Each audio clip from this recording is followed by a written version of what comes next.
Hello everyone. Today I will explain economics chapter number 2, people as resource. So we'll start from the 6th question. जो first part है उसमें मैंने 5 question already explain कर दिए हुए हैं. ये 6th पार्ट है और see how nicely this girl has made the notes. A good efforts. ठीक है. So let's start. Why is educated unemployed a peculiar problem of India? Peculiar problem होती है एक अजीब प्रॉब्लम. क्यों है कि जो एजुकेटेड लोग हैं वो भी अनएम्प्लॉयड हैं. तो इसका मेन रीज़न है, आंसर है it is mainly found in urban area. तो ये सिटीज़ वाले एरिया में ये लोग पाए जाते हैं. Many youth with matriculations graduation. कई जो यूथ लोग हैं, युवा लोग हैं जो ज़्यादा एजुकेटेड होते हैं, ठीक है, जिन्होंने मैट्रिक की होती है, ग्रेजुएशन की होती है, पोस्ट ग्रेजुएशन की होती है, degree are not able to find job. वो क्या नहीं, मतलब अपने अकॉर्डिंग वो उनको जॉब नहीं मिल पाती तो वो अनएम्प्लॉयड हो जाते हैं. जैसे कोई 10th से नीचे पढ़ा होगा ना, उनको छोटी कोई जॉब भी मिलेगी तो वो लोग कर लेंगे. If a person is highly qualified, so he always want a job with a dignity like a standard. तो उसको छोटी जॉब करने में उसको शर्म आती है, ठीक है. So a paradoxical manpower situation is witnessed as surplus of manpower in certain categories coexist with shortage of manpower in others. सो जो मैन पावर मतलब कुछ मतलब ऐसी जॉब्स हैं, ऐसे एरिया हैं यहाँ पे काफ़ी ज़्यादा सरप्लस है मैन पावर का कुछ कैटेगरीज में, और कुछ कैटेगरी में क्या है, शॉर्टेज है मैन पावर की. Are you understand my point? कि कुछ जो कैटेगरीज हैं उनमें सरप्लस होता है, एक्स्ट्रा ही है मैन पावर, और कुछ में मतलब कम है, शॉर्टेज है. तो नेक्स्ट पॉइंट है, a study showed that unemployed of graduate and postgraduate has increased faster than among matriculates. तो जिन्होंने 10th की होती है वो तो एम्प्लॉयड होते हैं, और उनके अकॉर्डिंग ज़्यादा अनएम्प्लॉयड कौन लोग हैं, जिन्होंने मैट्रिक बीए या एमए पास होते हैं, वो लोग अनएम्प्लॉयड होते हैं. और ये जो कम पढ़े लिखे लोग हैं वो अपने आप को कहीं एडजस्ट कर लेते हैं. So next is disguised unemployment. So disguised unemployment क्या होती है? It is the type of unemployment under which people appear to be employed but actually they are not. मतलब इस एम्प्लॉयमेंट में लगता है कि वो लोग एम्प्लॉयड है, वर्क कर रहे हैं, बट एक्चुअल में वो वर्क नहीं कर रहे होते. It is mostly found in agriculture. मतलब यहाँ पे फॉर एग्जाम्पल बताती हूँ, यहाँ पे 4 लोगों की ज़रूरत होती है, वहाँ पे 8 लोग काम कर रहे होते हैं. तो वो जो 4 लोग हैं वो हैं disguised unemployment. So this is mostly found in agriculture में, it is mostly found in rural area, ठीक है. सो सीजनल अनएम्प्लॉयमेंट में है, it is a type of unemployment under which workers are employed only for a particular season. मतलब जैसे harvest का season हुआ उसमें भी लोगों को काम मिल गया, जैसे क्रॉप्स को सीड्स करने हैं या टिलिंग करनी है लैंड की, ठीक है, या इरिगेशन करनी है, उस टाइम पे लोग बिजी होते हैं, लेबर भी होती है. बट बीच में कुछ ऐसा टाइम आता है जैसे कि वो क्या हो जाते हैं, अनएम्प्लॉयड हो जाते हैं, तो इनको बोलते हैं seasonal unemployment. It is mostly found in agro based industries, ठीक है, एग्रीकल्चर के साथ जो बेस्ड होती है इंडस्ट्री, वहाँ पे होती है ये unemployment. It is both found in rural as well as in urban area. तो रूरल एरिया में भी, अर्बन एरिया में भी, ठीक है. जैसे कि क्रॉप्स को उगाने का सीज़न हुआ और बीच में होता है इरिगेशन का, तो वो तो पानी कैसे जाएगा, ट्यूबवेल्स के थ्रू जाएगा, तो उसमें ज़्यादा एम्प्लॉयमेंट की ज़रूरत नहीं होती.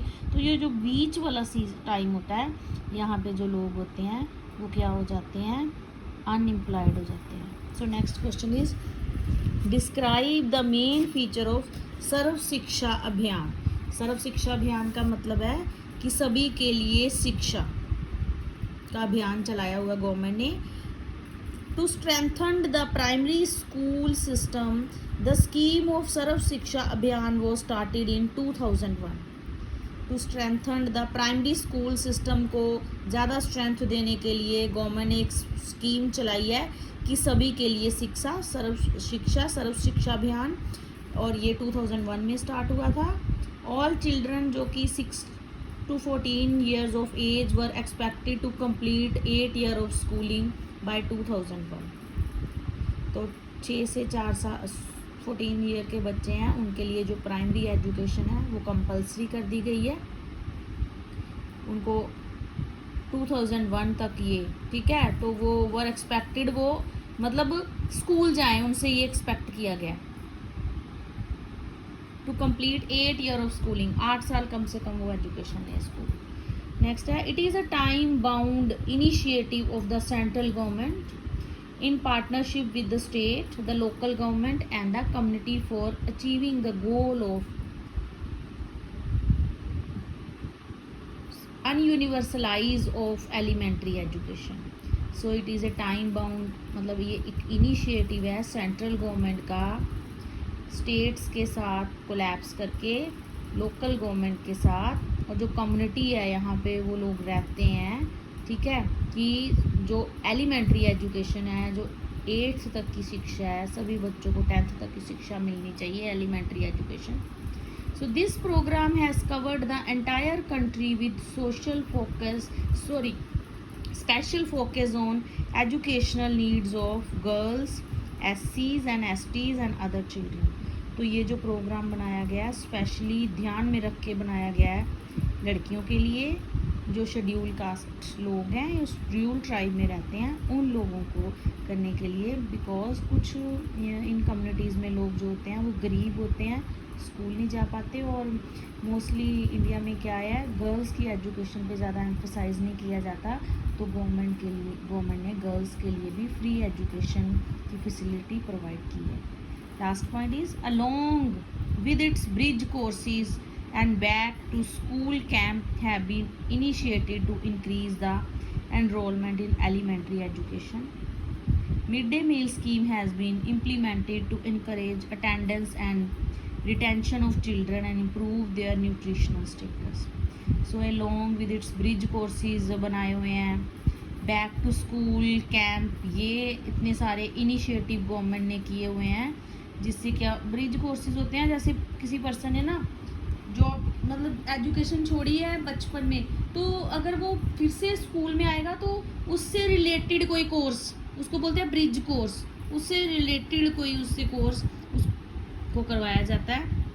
सो मिड डे मील स्कीम भी स्टार्ट की है पुअर लोगों के बच्चों के लिए, क्यों, अटेंडेंस बढ़ाने के लिए, क्योंकि कभी भी एक भूखा पेट जो होता है वो कभी भी मतलब पढ़ाई में उसका ध्यान नहीं लग पाता है ना। तो गवर्नमेंट ने स्कीम शुरू की है कि बच्चे एक खाना खाएंगे दोपहर का, और एक उनको होगा कि स्कूल जाना है, एक लालच होगा उनको। सो उनको न्यूट्रिशन उनका जो लेवल है, ठीक है, वो भी ठीक होगा, उनको वहाँ पे दाल, रोटी, फ्रूट्स, दलिया, खीर, ऐसे न्यूट्रिशन थिंग्स दी जाती हैं। So next question is next 9th, what are the major factor responsible for unemployment in India. क्या मेजर फैक्टर्स हैं जो रिस्पॉन्सिबल है इंडिया में अनएम्प्लॉयमेंट के लिए, बेरोजगारी के लिए। सो नेक्स्ट पॉइंट्स हैं, ये सेकंड लास्ट क्वेश्चन है चैप्टर का, rapid growth of population. So our population has been continues rising from a population about 360 million in 1951. It has risen up to 1 to 10.2 million in 2011। अभी ये देख लो, तो 1951 में 360 million थी, और 2011 में कितनी हो गई, 1210 millions. But due to slow economic growth unemployment opportunities have not even at the same place. So population भी एक ऐसा कारण है जिससे इंडिया में पॉपुलेशन ज़्यादा और अनएम्प्लॉयमेंट क्या है, ज़्यादा है। लोगों को जो इकोनॉमिक ग्रोथ है इंडिया की वो स्लो है, लोगों को कम अपॉर्चुनिटी मिल पाती है एम्प्लॉयमेंट की। नेक्स्ट है over dependence on agriculture. Mostly जो 60% जनता है इंडिया की वो एग्रीकल्चर पे डिपेंड है, ठीक है, तो वो ज़्यादा स्कूल नहीं जा पाते हैं। Even often more than 70 year of independence, 70 साल हो गए इंडिपेंडेंस को। अभी इस बार हमने अपना 78th इंडिपेंडेंस डे सेलिब्रेट किया है। So more than 60% of our population still depend on the primary sector for their livelihood. अभी भी लोग जो हैं एग्रीकल्चर पे डिपेंड है इंडिया में। So under development of cottage and small scale industry, ये भी इंडस्ट्री अंडर डेवलप्ड है। जो कॉटेज इंडस्ट्री है, जो स्मॉल स्केल इंडस्ट्री है, our rural sector is facing problem of disguised and seasonal unemployment. This is due to unemployment of cottage and small scale industry. तो cottage industries में भी इतनी ज़्यादा डेवलपमेंट दी हुई है, वो भी लोगों को इतना एम्प्लॉयड नहीं कर पाते। और जो स्मॉल स्केल इंडस्ट्री है वो भी लोगों को इतना एम्प्लॉयड नहीं कर पाते, क्योंकि पैसे की कमी होती है, ठीक है। अगर कैपिटल की कमी होगी तो वो ज़्यादा एम्प्लॉयड नहीं कर पाएंगे वर्कर को और अनएम्प्लॉयमेंट फैलेगी। नेक्स्ट है अंडर डेवलपमेंट ऑफ इंडस्ट्रीज़। जो हमारी इंडस्ट्री है इंडिया की वो अंडर डेवलप्ड है, फॉरेन की तरह वो डेवलप्ड इंडस्ट्री नहीं है। So due to shortage of capital, पैसे की कमी, इन्वेस्टमेंट की कमी, other essential inputs, the industrialisation is very slow to the industrial sector has failed to provide enough job opportunity to the unemployment worker। और जो industrial sector है वो इतना डेवलप नहीं हुआ तो वो क्या नहीं कर पाता, लोगों को इतना एम्प्लॉयड नहीं कर पाता, अपनी जॉब नहीं दे पाता, तो इसलिए भी अनएम्प्लॉयमेंट है, कम है। मतलब सभी सिटीज़ में इंडस्ट्रीज़ नहीं है। आप बड़ी बड़ी सिटीज़ लगा लो, जैसे दिल्ली हो गया, बॉम्बे हो गया, कोलकाता, बेंगलुरु, इन सिटी जो सिटीज़ हैं बड़ी बड़ी मेट्रोस वगैरह सिटी में इंडस्ट्रीज़ होंगी, बट अगर आप ओवरऑल एक सर्वे करें ना तो इंडिया में इतनी ज़्यादा इंडस्ट्रियलाइजेशन अभी तक नहीं हुआ है। सो लोग क्या हैं, अनएम्प्लॉयड है।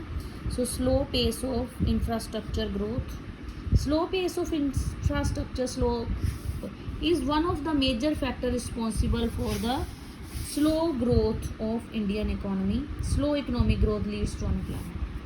मतलब इंफ्रास्ट्रक्चर की जो ग्रोथ है वो कम है, ठीक है, लाइक बिल्डिंग्स कम है किसी भी इंडस्ट्री के लिए। सो ये ग्रोथ, अगर इंफ्रास्ट्रक्चर की ग्रोथ कम होगी तो इकोनॉमी की जो ग्रोथ है वो भी कम होगी, तो अनएम्प्लॉयमेंट्स को बढ़ावा देगी। लास्ट क्वेश्चन है, what are the disadvantage of unemployment. बेरोज़गारी के क्या कारण हैं, तो ये तो आपको पता ही होगा बेरोज़गारी के क्या कारण होते हैं। कहते हैं ना, खाली दिमाग शैतान का घर होता है। जितनी हमारी जनता खाली होगी उतना ही वो उलट पुलट काम करेगी। सो फर्स्ट है wastage of resources. Human capital is one of the most important resource. Unemployed leads to wastage of manpower resources. People who are the assets for the economy turned into liability. There is a feeling of hopelessness among youth। मतलब human capital जो होती है ना, वो किसी भी nation की सबसे बड़ी पावर होती है। जिस कंट्री के ह्यूमन ही अनएम्प्लॉयड है वो कंट्री करेगी क्या, उसकी ग्रोथ ही कैसे होगी। तो इससे मैन पावर की वेस्टेज होगी, है ना, रिसोर्सेज को वो अच्छी तरह से यूज़ नहीं कर पाएंगे। एक कंट्री है उसके एजुकेटेड हेल्दी लोग उस कंट्री की एसेट्स होते हैं, एसेट द्रोहर होते हैं वो। तो अगर वो ही लोग अनएम्प्लॉयड हुए तो वो तो लाइबिलिटी होगी, हमारी जिम्मेवारी होगी कंट्री की। सो नेक्स्ट है पॉवर्टी, गरीबी। The basic cause of poverty, spelling थोड़े से देख लो, पॉवर्टी के स्पेलिंग में POVE आएगा। So the basic cause of poverty is unemployment. गरीबी का कारण ही अनएम्प्लॉयमेंट, मतलब अनएम्प्लॉयमेंट से ही गरीबी फैलती है। People do not have enough money to support their family. लोगों के पास पैसा ही नहीं होना, जो काम ही नहीं कर रहे। इतना पढ़े लिखे लोग अपने पेरेंट्स के सिर पे बैठे हुए हैं, बच्चे इतनी इतनी डिग्रियां ले ली हुई हैं, BTech की है, किसी ने MBA की है, अभी तक जॉब नहीं मिली उनको। तो वो क्या हुए, अपनी फैमिली के लिए टेंशन ही हुए, लाइबिलिटी हुए, है ना। उनको भी डिप्रेशन होगा, होपलेसनेस होगी, क्या करेंगे वो उनका भी, उनको लगता है हमारा फ्यूचर जो अंधकार में है। Inability of educated people who are willing to work to find gainful employment implies a great social waste. तो इनएबिलिटी ऑफ एजुकेटेड जो पीपल होते हैं, जो वर्क करना चाहते हैं, जिनको जॉब नहीं मिल पाती, तो ये क्या है, सोशल वेस्ट भी है हमारा। सो इंक्रीज इंडिपेंडेंट पॉपुलेशन, जो डिपेंडेंट पॉपुलेशन है, डिपेंडेंट होती है किसी पे, डिपेंडेंट होना, ठीक है, उनमें बढ़ावा मिलता है। Unemployment tend to increase the economic overload, country को ज़्यादा इकोनॉमिक्स ओवरलोड होगा, मतलब कंट्री पे वो बर्डन हो जाएगा। The dependence of unemployment on the working population increase. Next है poor quality of life. So the quality of life of an individual also get adversely affected when a family has to live on a bare substances level. There is a general decline in its health status and rising withdrawal for the schooling system. अगर एक person मतलब unemployed है, ना तो family के लिए पैसा ले के आ पाएगा, तो इससे सोसाइटी में भी उल्टा इफेक्ट पड़ता है, फैमिली में भी पड़ता है, नेगेटिविटी आती है, हेल्थ का डिक्लाइन होता है, लोग कई बच्चे नशे में पड़ जाते हैं, कई लोग गलत कामों में पड़ जाते हैं इधर उधर, है ना। सो इस वजह से अनएम्प्लॉयमेंट की वजह से बड़ा ज़्यादा प्रॉब्लम्स आ जाती हैं। सो this is the chapter explanation. अगर आपको मेरा चैप्टर एक्सप्लेनेशन पसंद आई हो, you can comment me, you can suggest मुझे और कौन सी वीडियोस डालनी चाहिए, you can ask me the questions. Thank you.